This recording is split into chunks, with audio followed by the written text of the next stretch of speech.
Bismillahirrahmanirrahim. Assalamualaikum warahmatullahi wabarakatuh. Alhamdulillahi rabbil alamin. Wahdahu wassalatu wassalamu ala asyrafil anbiya wal mursalin wa ala alihi wa sahbihi ajmain. Bismillahirrahmanirrahim. Innallaha malaikatahu yusholluna 'alan nabi ya ayyuhalladzina amanu sallu 'alaihi wa sallimu taslima. Bapak, ibu-ibu, saudaraku yang dirahmati Allah Subhanahu wa taala. Pertama sekali mari kita menjadikan puji syukur kepada Allah Subhanahu wa taala yang alhamdulillah masih diberikannya kita nikmat kesehatan, nikmat iman dan Islam sehingga kita bisa dikumpulkannya di majelis yang memuliakan Allah ini. Salawat dan salam marilah kita sampaikan kepada arwah junjungan Nabi Muhammad sallallahu alaihi wasallam. Allahumma shalli ala sayyidina Muhammad wa ala ali sayyidina Muhammad. Bapak, ibu-ibu yang dirahmati Allah Subhanahu wa taala, pada malam hari ini kita akan berdiskusi tentang amalan-amalan penduduk langit. Bapak, ibu-ibu yang dirahmati Allah Subhanahu wa taala. Jadi ada penduduk langit dan ada juga penduduk di bumi. Cuman pada kajian kita ini kita akan bercerita tentang dan berdiskusi tentang orang-orang di bumi yang menjadi penduduk langit. Jadi tentang penduduk langit ini kita pernah mendengar kisah dari sahabatnya Rasulullah SAW, yaitu dia tidak terkenal di bumi tapi dia terkenal di langit. Jadi itulah Uwais Al-Qarni. Jadi orang-orang yang menjadi penduduk langit itu dia mempunyai amalan-amalan khusus. Kali ini kita akan membahas amalan-amalannya. Sebenarnya amal-amalnya mirip dengan yang kita lakukan di dunia ini, tapi mereka pada levelnya itu lebih khusus dia. Yang pertama adalah bersuci atau toharoh. Kita mengenal kita pada saat mau berwudu, pada saat kita mau sholat, kita harus bersuci dulu atau berwudu. Nah, amalan penduduk langit itu adalah dia juga berwudu, tapi kalau kita secara zohir, nah gimana mau mereka itu secara batin. Jadi bagaimana wudu secara batin? Itu ada 3 tahapan. Yaitu pertama adalah taubat, yang kedua melakukan penyucian diri secara terus menerus, yang ketiga melakukan suluk atau perjalanan menuju Allah. Jadi wudu batin, kalau wudu secara fisikal ya zohir akan batal jika ada sesuatu yang keluar dari tubuh kita atau bersentuhan ya kalau laki-laki dengan perempuan. Nah, beda dengan wudunya batin. Wudu batin ini akan batal jika kita melakukan perbuatan-perbuatan tercela dan akhlak-akhlak keji. Jadi kita bertaubat nih. Kita bertaubat, melakukan pencucian diri secara terus menerus, berjalan menuju Allah, akan batal jika yang melakukan perbuatan tercela dan keji seperti sombong, takabur, menipu, mengumpat, fitnah, dengki, marah, memakan makanan yang haram, berdusta, terus tangan dan kaki berbuat jahat, dan mendengar umpatan. Nah, jika kalau batal, apa yang dilakukan? Ya ulang, taubat kembali, sholat taubat kembali, sholat taubat kembali, penyucian diri lagi terus, yang istighfar. Kemudian kalau kita bersuci itu yang yang secara umum terbatas dia hanya dalam waktu tertentu pada saat kita mau sholat atau membaca Quran gitu. Cuman kalau untuk bersuci wudu secara batin ini itu tidak terbatas oleh waktu, baik di dunia maupun di akhirat. Itulah yang pertama, amalan para penduduk langit. Itu sesuai dengan surah Aqaf ayat 32. Inilah yang dijanjikan kepadamu, yaitu kepada setiap hamba yang selalu kembali atau berinabah kepada Allah, lagi memelihara semua peraturan-peraturannya. Kemudian yang kedua adalah sholat doim atau wusto atau sholat batin.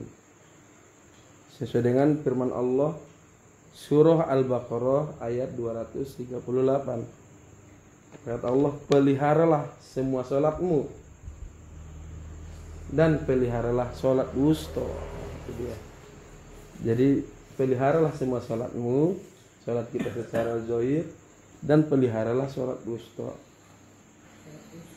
Iya. Terus sabda Rasulullah juga dikatakan tidak ada sholat kecuali dengan kehadiran hati. Jadi sholat doim di sini yang dilakukan secara terus menerus itu adalah sholatnya hati yang berlangsung secara terus menerus. Jadi hati kita terus menerus terhubung kepada Allah, terus menerus mengingat Allah. Di mana hati ini adalah masjidnya, jemaahnya adalah zikrullah terus menerus, mengingat Allah seluruh napas, seluruh tubuh kita, detak jantung kita, aliran darah kita, berzikir Allah, Allah, Allah. Itulah jemaahnya. Imamnya adalah kehendaknya yang mengikuti kehendak Allah. Arah kiblatnya adalah keesaan Allah yang ada di mana-mana, keabadiannya serta keindahannya. Jadi sholat doim ini tadi sholatnya hati yang secara terus menerus dia teringat terus kepada Allah, berzikir terus menerus kepada Allah. Nah, itulah sholat orang khusus yang doim. Itu amalan yang kedua. Amalan yang ketiga adalah zakat. Jadi zakat ini ada dua, zakat secara zahir, ada juga zakat secara batin. Jadi zakat itu kalau secara zahir itu kita mengeluarkan harta kita dalam nisab tertentu. Sedangkan zakat secara ya sesuai dengan surah Taubah ayat 60. Jadi zakat itu di Al-Qur'an dibilang itu sedekah. Sesungguhnya sedekah atau zakat itu hanyalah untuk orang fakir. Jadi makna zakat di batin ini adalah bagaimana kita mengeluarkan sejumlah penghasilan akhirat atau pahala-pahala kita kepada para fuqara agama dan kaum miskin akhirat. Maknanya itu kita beramal di mana pahalanya tadi kita hadiahkan buat orang lain, baik untuk kaum muslimin, muslimat, kaum mukminin dan mukminat. Jadi kita beramal bukan untuk kita pahalanya, kita hadiahkan kepada orang lain. Itulah maknanya zakat batin. Kemudian yang keempat adalah puasa. Nah, ada puasa zahir, ada juga puasa batin atau doim. Sesuai dengan sabda Nabi, orang yang berpuasa mendapat dua kegembiraan. Pertama, saat dia berbuka puasa, itulah orang yang melakukan puasa zahir. Pada saat berbuka puasa gembira, dia senang, dia bentar lagi beduk ini gitu kan. Kemudian dan kedua adalah saat dia melihat Allah. Nah, itu puasa batin. Orang yang melakukan puasa batin, dia akan bergembira pada saat berbuka puasa aja, dia selalu melihat Allah. Apa yang dilakukan oleh puasa batin? Pada saat kita melakukan puasa batin adalah kita memelihara panca indera dan pikiran kita dari perkara keji. Jadi menjaga mata, menjaga hidung, menjaga mulut, menjaga telinga, anggota tubuh dari perbuatan keji. Terus dikerjakan di sepanjang waktu hingga akhir hayat gitu. Jadi puasa doim ini nggak ada habisnya. Beda kalau misalnya puasa Ramadan ya ada waktu tertentu kan. Puasa Senin Kamis ada waktu tertentu. Kalau puasa doim ini sepanjang waktu, baik di dunia maupun di akhirat. Itulah namanya puasa doim. Yang kelima adalah amalan-amalan khusus penduduk langit itu adalah dia melakukan haji.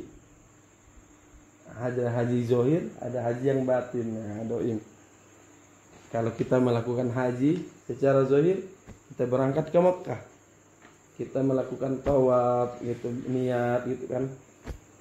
Nah, kalau di haji batin ini adalah tawafnya pada kalbu kita, pada zikir kita, pada kalbu kita, pada hati kita, karena Ka'bah itu di sini adalah Ada di dalam kalbu kita.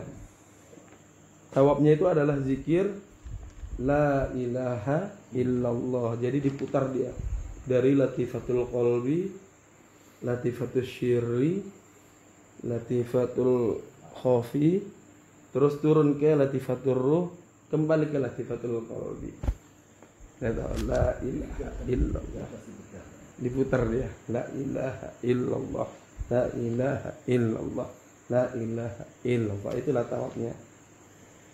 Yang selain tawab pada haji itu adalah kita bermunajat kepada Allah, pergi ke arafahnya hati. Nah, kalau di sana ada arafahnya fisikal, tempat kita ini berhenti.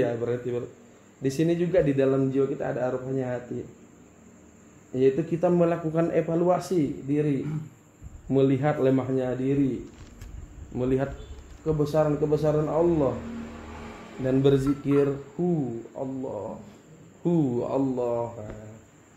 dialah Allah, Allah. Itu yang kedua. Yang ketiga adalah pergi ke Musdalifahnya hati atau di fuad, yaitu merenungi tentang Allah yang maha menghidupkan dan mematikan. Kita berasal dari Allah dan akan kembali kepadanya dengan zikir ya hayyu ya qayyum, ya hayyu ya qayyum. Ya Allah yang maha menghidupkan, maha berdiri sendiri, ya hayyu ya qayyum, ya hayyu ya qayyum. Yang terakhir ibadah haji itu adalah melempar jumrah. Maknanya itu menyembelih nafsu hewaniyah dan iblisiyah yang ada pada dalam diri kita, yaitu sifat-sifat rakus, kikir, ujub, sum'ah, merasa mulia, merasa besar, angkuh, sombong, disembelih dengan istighfar dan asma ya Jabbar, ya Qahar, ya Jabbar, ya Qahar, Jabbar, ya Qahar. Bapak ibu-ibu yang dirahmati Allah Subhanahu wa taala, jadi pada perjalanan para penduduk langit ini ada, kalau kita simpulkan itu ada 4. Yang pertama adalah mereka ridho dengan semua qada dan qadar Allah. Jadi apapun yang diberikan Allah, mereka tidak pernah mengeluh. Mereka ridho dengan apapun yang mereka alami di dunia ini. Kemudian yang kedua adalah dia mencintai Allah dan Allah pun mencintainya. Kemudian yang ketiga adalah dia mencintai makhluknya. Itu karena kecintaannya kepada Allah, sehingga Allah selalu bersama dengannya. Sehingga yang keempat adalah dia akan fana fillah dan fana baqabillah, sehingga dia benar-benar merasakan ketiadaan diri. Tiada yang ada, tiada yang berkuasa, tiada, semuanya hanyalah Allah. Demikianlah Bapak Ibu tentang amalan-amalan penduduk langit. Jika ada yang mau bertanya, kami persilahkan dengan segala hormat. Wabillahi taufiq wal hidayah. Wassalamualaikum warahmatullahi wabarakatuh.